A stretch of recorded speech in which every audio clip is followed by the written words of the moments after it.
want to share the tale of Ntsika with you. Ntsika is a proud member of the iNyathi tribe.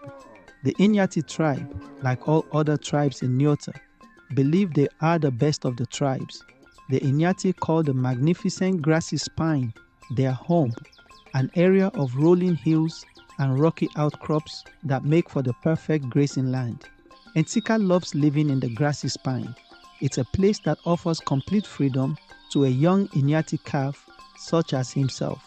Ntsika wants to grow up and be the biggest of the Umbubisi warriors, with the power to shift the earth itself. The iNyathi aren't the only tribe to call Nyota their home. There's also the nomadic Izimpondo that dwell in the desert region known as the Shifting Sands. The Whispering Woods are home to the powerful Itemba and their spirit animal, the mighty elephant. The Ingonyama reside where the sun is the brightest over the central plains. They love being beneath the sun rays. The Manala live in the savage peaks. It's not an easy place to live, but the Manala are a tough people. The Manala are always clashing with the Inyoka, who live in the swamplands. They are a tricky bunch who practice magic constantly.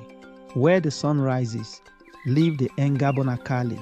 They live in the emerald shadow, the thickest jungle in Nyota, a secluded place, but perfect for them. They neighbor the Azure coast, where the Nyangumi live. The two tribes are very different. The Nyangumi like to celebrate and sing the songs of their people. The elders often speak of the Nintsu in the Sky Mountains, but we haven't seen them in many moons. The Intaka Yezulu live on the floating islands above Nyota.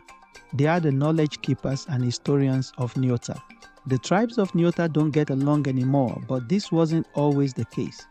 Before the transformation, the tribes met regularly to trade and barter with each other. Stories and food were shared. Laughs were had. That all changed with the rise of the Tokoloshe king. The Tokoloshe are generally solitary creatures that reside in Nyota.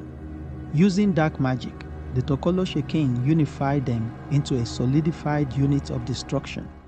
Fearing the fate of Nyota, the tribal elders called out to their animal spirits through ancient rituals. The spirits answered the calls of the tribes in an unusual way, and with a magical explosion blessed the tribes with the altered. The altered were a chosen member of each tribe that had their appearance and abilities transformed to mirror that of their spirit animal. Mandla, the champion of the iNyathi tribe, grew massive horns and had the ability to split the earth itself. Bangitwe of the Izimpondo tribe controlled the Nyotan winds and had the head of the graceful springbok. Kegalefa, chosen by the honey badger spirit, was so tough that a lightning-powered Ntsu spear would bounce off his hardened skin.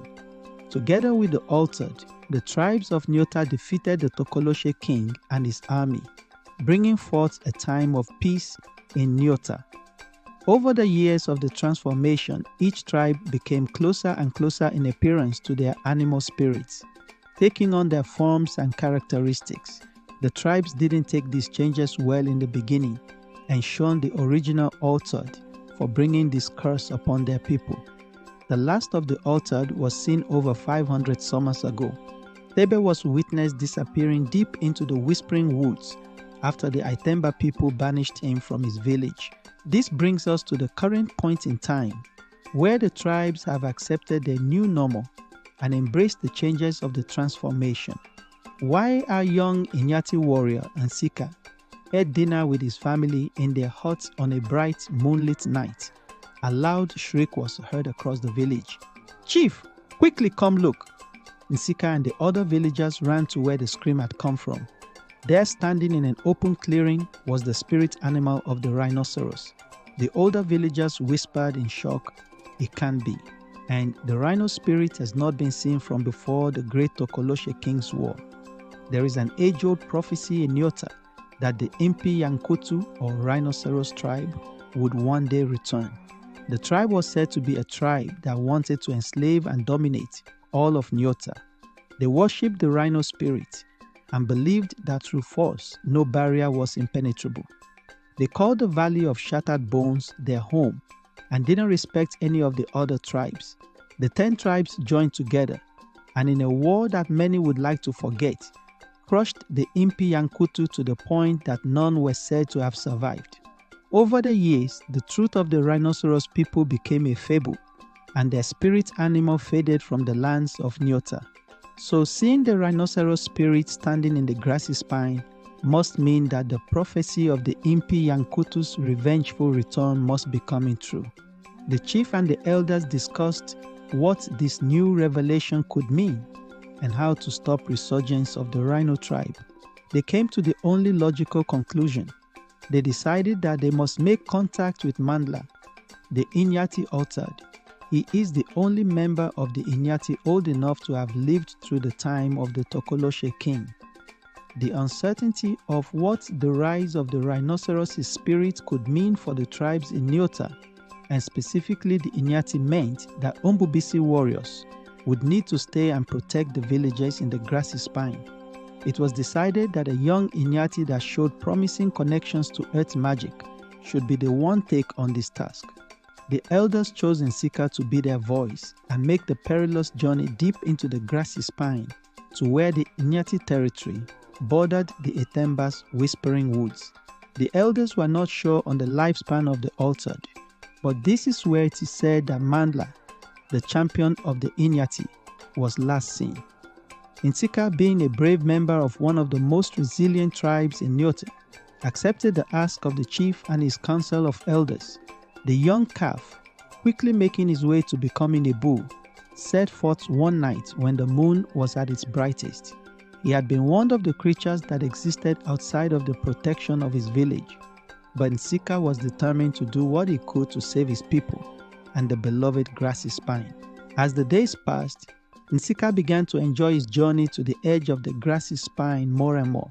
He loved waking up to the rising sun and watching the herds of antelope bounce through the dew-covered grass. He started feeling an even stronger connection to the earth, and his earth magic felt more powerful than it had ever been.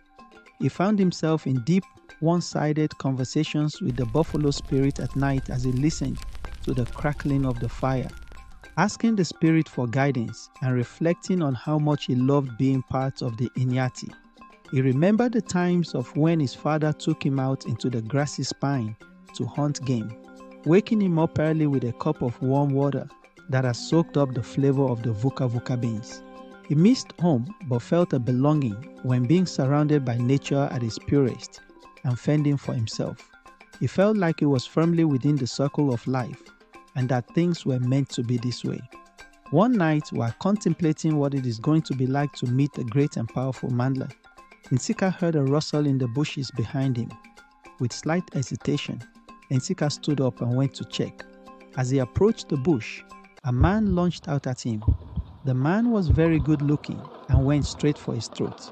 This must be a blood-sucking impondulu, a creature that usually targets young women but was hungry enough to take on the young iNyathi. Ntsika managed to raise a barrier made of earth in front of him, scaring the impondulu and forcing it to shift into a bird with wings of lightning and fly off into the night. This was Ntsika's first encounter with the creatures of Nyota, but it would not be his last.